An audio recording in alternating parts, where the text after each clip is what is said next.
And good evening. నేను మీ అర్జీవాడ్స్ కలిసిపోయిని admissions అంటూ rod వేసేస్తున్నారు. దానికి సంబంధించి నేను ఒక మంచి వీడియో చేసి పెట్టానండి. అయినా సరే పిల్లలకి అర్థం కావట్లేదు, అసలు ఏంటో నాకు తెలియట్లేదు. ఆన్లైన్ అప్లికేషన్ ఏంటంటే ప్రతి ఒక్కరు ఫోన్ చేసి ఆఫ్లైన్ సార్ కాలేజ్లో తీసేసుకుంటున్నారంట కదా, చాలామంది జాయిన్ అయిపోయారంట కదా. అది ఏమీ లేదండి, ఆన్లైన్ అప్లికేషనే, ఆఫ్లైన్ అప్లికేషన్ అయితే లేదు. అలానే దానికి సంబంధించిన క్యూఆర్ కోడ్ కూడా మీకు పెట్టాను, ఎలా స్కాన్ చేయాలి అందులోకి వెళ్తే మొత్తం డీటెయిల్స్ అయితే ఉంటాయి.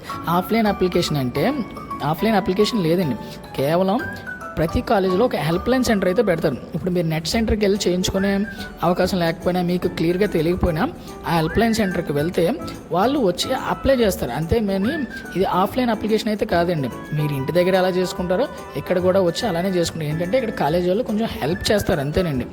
అంతేగాని ఆఫ్లైన్ అప్లికేషన్ ఇచ్చేస్తే ఆ కాలేజీలోనే సీట్ వచ్చేస్తుంది అన్నమాటకి ఏమనుకోకండి. ఆఫ్లైన్ అప్లికేషన్ అయితే లేదు. అలానే అడ్మిషన్స్ కూడా ఇంకా స్టార్ట్ కాలేదు. ఇంకా ఈ 2 డేస్లో ఇంకా ఏంటన్నదో తెలుస్తుంది. అలాగే నెక్స్ట్ వీక్ అన్నది అడ్మిషన్స్ అయితే ఓపెన్ అయిపోతాయి. సో స్టూడెంట్స్ ఎవరు కంగారు పడకండి, ఆ వెబ్సైట్లో క్లియర్గా చూసుకుంటే మీకే తెలుస్తుంది ప్రతి విషయం.